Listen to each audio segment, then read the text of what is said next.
ISRO chief Dr. S Somnath ने कहा है कि चंद्रयान-3 मिशन पूरा हो चुका है। लैंडर और रोवर को जो काम दिया गया था, उन दोनों ने पूरा कर दिया है। यह एक शानदार और सफल मिशन था। अगर लैंडर रोवर अब नींद से नहीं जागते, तो हमें उसका दुख नहीं है, क्योंकि वो अपना काम पूरा करके सोए हैं। ISRO chief Dr. S Somnath ने चंद्रयान-3 मिशन के पूरा होने का ऐलान कर दिया है। कहा, विक्रम प्रज्ञान उठते हैं तो अच्छा नहीं तो दुख नहीं। भारत का चंद्र यंत्री मिशन पूरी तरह से सफल रहा है। मिशन पूरा हो चुका है। विक्रम लैंडर और प्रज्ञान रोवर ने अपना काम सफलतापूर्वक पूरा कर दिया है। अब वो चैन की नींद सो रहे हैं। उन्हें जगाने का प्रयास अगली रात आने तक जारी रहेगा। दोनों उठ गए तो अच्छा नहीं तो कोई बात नहीं, हमें दुखी होने की जरूरत नहीं है। ये बातें इसरो प्रमुख डॉ. एस सोमनाथ ने गुजरात के वेरावल में कही। डॉ. एस सोमनाथ ने कहा है कि प्रज्ञान रोवर और विक्रम लैंडर को जो काम दिया गया था, वह वो पूरा कर चुका है।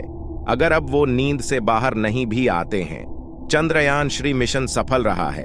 अगर रोवर और लैंडर के सर्किट डैमेज नहीं हुए होंगे, तो प्रज्ञान और विक्रम वापस जा सकते हैं, एक्टिव हो सकते हैं, क्योंकि शिव शक्ति पॉइंट पर तापमान 200 डिग्री सेल्सियस के नीचे पहुंच गया था।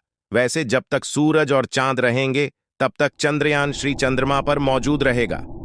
विक्रम, लैंडर और प्रज्ञान रोवर से संपर्क साधने के सारे प्रयास जारी है। अगली रात होने से पहले प्रयास चलता रहेगा, लेकिन वहां से कोई संदेश नहीं आ रहा है। इसका मतलब उनके पास सिग्नल को समझने की समझ अब बाकी नहीं है। इसके बाद उन्होंने इसरो के अगले मिशन के बारे में बताया। 20 सितंबर 2023 को शिव शक्ति पॉइंट पर सूरज आ गया। 22 को इसरो ने संदेश भेजा, लेकिन आज 25 हो चुकी है। विक्रम और प्रज्ञान ने सांस तक नहीं ली, सो ही रहे हैं। इसरो के सारे प्रयास अभी तक विफल रहे हैं। इनका नींद से जागना बोनस है, क्योंकि मिशन तो पूरा हो चुका है। विक्रम लैंडर अब शायद कभी नींद से न उठे। इसरो लगातार संदेश भेज रहा है, लेकिन उधर से कोई प्रतिक्रिया नहीं। विक्रम लैंडर और प्रज्ञान रोवर अपनी कुंभकर्णी नींद से उठने का नाम नहीं ले रहे हैं। 20 सितंबर 2023 को इनके लैंडिंग पॉइंट यानी शिव शक्ति पॉइंट पर सूरज उग चुका था। उसकी रोशनी पहुंच गई थी, लेकिन विक्रम और प्रज्ञान की आंखें उस रोशनी से चौंधिया नहीं रही है। ऐसा लगता है कि उनकी सांसें हमेशा के लिए थम गई हैं। 22 सितंबर 2023 से लगातार इसरो की टीम विक्रम लैंडर को संदेश भेज रही है।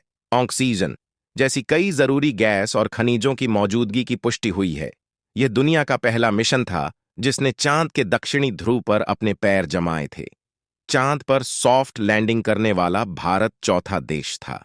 20 सितंबर 2023 को शिव शक्ति पॉइंट पर सूरज आ गया। 22 को इसरो ने संदेश भेजा, लेकिन आज 25 हो चुकी है। विक्रम और प्रज्ञान ने सांस तक नहीं ली, सो ही रहे हैं। इसरो के सारे प्रयास अभी तक विफल रहे हैं। इनका नींद से जागना बोनस है, क्योंकि मिशन तो पूरा हो चुका है। विक्रम लैंडर अब शायद कभी नींद से न उठे। इसरो लगातार संदेश भेज रहा है, लेकिन उधर से कोई प्रतिक्रिया नहीं। विक्रम लैंडर और प्रज्ञान रोवर अपनी कुंभकर्णी नींद से उठने का नाम नहीं ले रहे हैं। 12 सितंबर 2023 को इनके लैंडिंग पॉइंट यानी शिव शक्ति पॉइंट पर सूरज उग चुका था। उसकी रोशनी पहुंच गई थी, लेकिन विक्रम और प्रज्ञान की आंखें उस रोशनी से चौंधिया नहीं रही हैं। ऐसा लगता है कि उनकी सांसें हमेशा के लिए थम गई हैं। 22 सितंबर 2023 से लगातार इसरो की टीम विक्रम लैंडर को संदेश भेज रही है।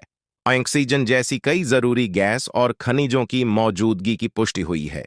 यह दुनिया का पहला मिशन था जिसने चांद के दक्षिणी ध्रुव पर अपने पैर जमाए थे। चांद पर सॉफ्ट लैंडिंग करने वाला भारत चौथा देश था।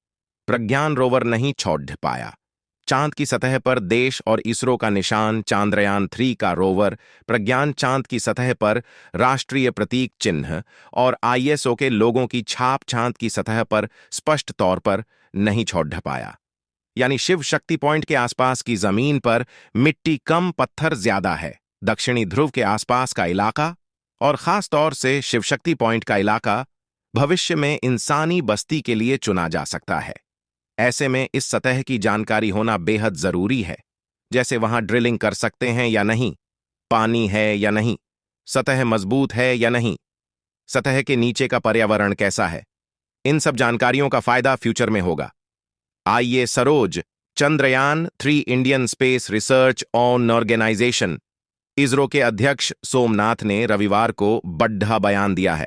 उन्होंने कहा, चंद्रयान 3 स्पेस क्राफ्ट को बनाने के दौरान अमेरिका के रॉकेट डेवलपमेंट मिशन में शामिल वैज्ञानिकों ने स्पेस टेक्नोलॉजी बेचने को कहा था। बयान में एस सोमनाथ ने कहा, जब अमेरिकी वैज्ञानिकों ने चंद्रयान 3 के रॉकेट को बनाने की एक्टिविटीज को देखा तो भारत से कहा कि वे अमेरिका को यह टेक्नोलॉजी बेच दें।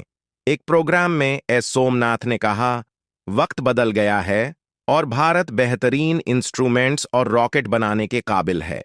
यही कारण है कि पीएम ने स्पेस सेक्टर को प्राइवेट सेक्टर के लिए खोला है। डॉ.